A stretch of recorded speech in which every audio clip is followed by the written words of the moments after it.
વાલા ભક્તજનો, જય સ્વામિનારાયણ. ભક્તજનો, બહુ અદ્ભુત કથા ભાગીરથીમાં આજે આપણને સ્નાન કરવા મળ્યું હો. ભગવાનના કથામૃતમાં તરબોળ થવું ને એ જ ભગવાનના ભક્તની મોટી સિદ્ધિ છે હો. ભગવાનના ભક્ત છીએ એટલે ભગવાનની કથા વાર્તા સાંભળવામાં આનંદ આવે. જગતના જીવો હોઈએ ને તો જગતની વાતો સાંભળવામાં મજા આવે, અને જગતની વાતો સાંભળવામાં મજા આવે ત્યાં સુધી એટલો પાકો નિર્ધાર કરવાનો કે હજી મને ભગવાનમાં હેત એટલું થયું નથી. અને જ્યાં સુધી ભગવાનમાં હેત ન થાય ને ત્યાં સુધી ભગવાનનું સ્મરણ પણ થાય નહીં. અને ભગવાનનું ભજન અને સ્મરણ થાય નહીં પછી તકલીફ આવે ને ત્યારે ભગવાન યાદ આવે, પણ ભગવાન આપણને યાદ કરે. શું કામ? કે આપણને ભગવાન યાદ આવતા નહોતા, આપણને જગત યાદ આવતું હતું. એટલા માટે આપણે ભગવાનના ખોડે બેઠા છીએ ને ત્યારે ખાસ પ્રયત્ન કરવાનો, ભગવાનનું ભજન, ભગવાનનું સ્મરણ ક્યારેય પણ ભૂલાઈ જવું જોઈએ નહીં. જીવનમાં જેમની પાસે 3 વસ્તુ હોય ભગવાન એમની સંભાળ રાખે, અને એ દ્રઢ રાખવાની હો. તમે રાખી છે, ખબર હશે નહીં હોય ખબર નહીં, પણ તમારા જીવનમાં છે. કદાચ ઓછી વધુ હોય ને તો વધારે પરિપક્વ કરવા માટે પ્રયત્ન કરશું. 3 વસ્તુ કઈ? તો એક સેવા, બીજી સાધના, અને ત્રીજું સત્કાર્ય. આ 3 વસ્તુ જેના જીવનમાં હોય એને આલોકમાં પણ કદી તકલીફ ન આવે, અને અંત સમો આવે ને ત્યારે મહારાજ બ્રહ્માનંદ સ્વામી, ગોપાળાનંદ સ્વામી, પ્રેમાનંદ સ્વામી જેવા સંતોને સાથે લઈ આપણને દર્શન આપી અને પોતાના ધામમાં લઈ જાય. પણ મારા ને તમારા જીવનમાં સેવા ન હોય પછી સાધના એટલે ભગવાનનું ભજન, ભગવાનની મૂર્તિનું ચિંતન, ભગવાનની કથા વાર્તાનું શ્રવણ, ભગવાનની કથા વાર્તાનું ચિંતન અને સત્કાર્ય. આ 3 વસ્તુ ન હોય તો પછી હમણાં આપણા ભગતે કીર્તન સંભળાવ્યું. કીર્તન બહુ સારું હતું. એક એક પંક્તિમાં રહસ્ય ભર્યું છે. મહારાજ તમને હું પ્રણામ કરું છું, તમારામાં 68 તીર્થ છે, તમે જ્યાં છો ત્યાં તીર્થ છે. જો ઝૂંપડામાં ભગવાન ન હોય તો એ ઝૂંપડું કદી કોઈનું કલ્યાણ કરે નહીં. અને આલીશાન બંગલો હોય અને આલીશાન બંગલામાં ભગવાન ન હોય તો આલીશાન બંગલામાં પણ રહેનારાને શાંતિ મળે નહીં. ત્યારે આપણે બધા ભાગ્યશાળી છીએ. આપણે ઘર બનાવીએ ને એટલે એમાં તરત મહારાજના સિંહાસન બનાવીએ. મહારાજના સિંહાસન બનાવીને મહારાજને વિધિપૂર્વક ત્યાં પધરામણા કરાવીએ. સંતો ભક્તોના પધરામણા કરાવીએ. જેને કારણે ઝૂંપડું હોય તો પણ ભલે, બંગલો હોય તો પણ ભલે, જો આ 2 વસ્તુ ન હોય ને એટલા માટે એવું કહ્યું કે સકલ અમંગલ હારી, સમગ્ર અમંગળને દૂરને કરનારા કોઈ હોય ને તો કોણ છે? ભગવાન સ્વામિનારાયણ. ભાઈઓ આપણું કદાચ કંઈક સારું થતું ન હોય ને તો પછી આડે અવડે જઈએ એનાથી કંઈ સારું થાય નહીં ભાઈ હો. કોની પાસે જવું? ભગવાન પાસે જવું, જે સર્વે રીતે સર્વેનું મંગળ કરી શકે, કાળ અબાધિત મંગળ કરી શકે, બધા સમયમાં અને બધી જગ્યાએ મંગળ કરી શકે એવું કોઈ જો તત્વ હોય ને તો એ પરમ તત્વ છે. અને પરમ તત્વ એટલે એ પરમાત્મા, એટલે ભગવાન સ્વામિનારાયણ. અને આ ભગવાન સ્વામિનારાયણ દાદા ખાચરના દરબારમાં, પૂજ્ય વક્તાશ્રી તો હવે લઈ જશે, દાદા ખાચરના દરબારમાં બિરાજમાન હતા. અક્ષર ઓરડીમાં રાત્રે પોઢ્યા હતા. કડકડતી ટાઢ વાતી હતી. પોષ મહિનો હોય અને કડકડતી ટાઢ વાતી હોય, અને એમાં ભગવાન સ્વામિનારાયણે તમને ને અમને એવી આજ્ઞા આપી હોય કે તમને હવે ખુલ્લા ચોકમાં, ખુલ્લા મેદાનમાં ગોદડા કે રજાઈ કે ધૂસો કે કંબલ ઓઢ્યા વિના હોવાનું છે, તો કેટલા આપણે રહીએ ભાઈ? ભગવાન સ્વામિનારાયણે સંતોને કડકડતી ટાઢમાં આવા નિયમ આપ્યા, અને સંતો કડકડતી ટાઢમાં ત્યાં ઠરે છે, પણ મુખેથી સ્વામિનારાયણ સ્વામિનારાયણ સ્વામિનારાયણ આ નામનો ઉચ્ચાર કરે છે. ભક્તજનો, જે સ્વામિનારાયણ ભગવાનના ખોડે બેઠા છીએ ને આપણે, એ ભગવાન કેવા છે અને એ ભગવાનની સેવામાં રહેતા ભગત પણ કેવા છે, એના માટેની આ વાત બહુ મહત્વની છે. અક્ષર ઓરડીમાં મહારાજ પોઢ્યા છે, ત્યાં મંગળ ભગત કરીને મહારાજની સેવામાં, અને એક ભગત ત્યાં દર્શન કરવા માટે આવેલા, અને એને મહારાજના દર્શન કર્યા અને સંતોના પણ બધાના દર્શન કર્યા.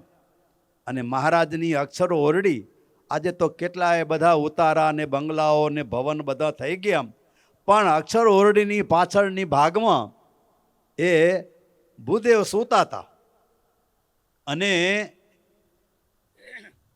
રાતના જરાક જાગી જાય ને ઝબકીને, એટલે શું બોલે? હે દીનાનાથ, હે દીનાનાથ, આવું બોલે. મહારાજ અક્ષર ઓરડીમાં રાડું કોણ પાડેરું? ઓલા ભગતનો અવાજ જરાક પહાડી, એટલે મહારાજને અને ઘણા માણસોની પ્રકૃતિ હોય, જરાક કાંઈ ખકડે ને એટલે જાગી જાય. અને અમુકની તો કેવી ઊંઘ હોય ખબર હે ભીમજી બાપા? મકાન હાલે તોય ખબર ન પડે. એને આખો ખાટલો ઉપાડીને બારે મૂકી આવો ને તોય ખબર ન પડે, એવી ઊંઘ મોટા માણસોની હોય. પણ મહારાજની ઊંઘ કેવી ખબર છે? એક પાંદડું પડે ને તોય મહારાજ જાગી જાય.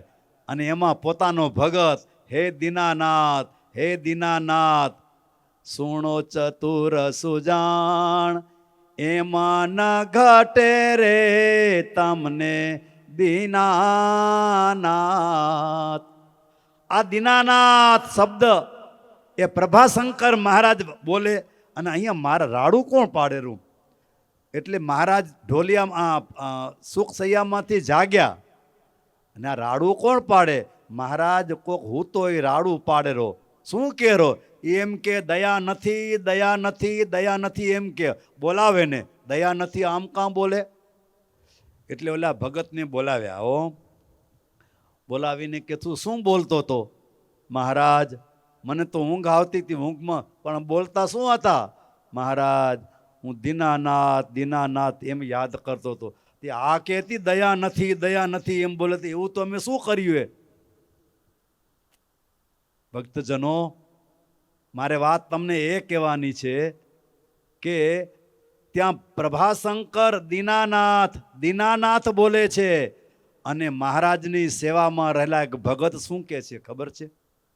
મહારાજ, દયા નથી, તમને દયા નથી, તમે નિર્દય થયા છો, આવું મહારાજ ભૂદેવ બોલે છે.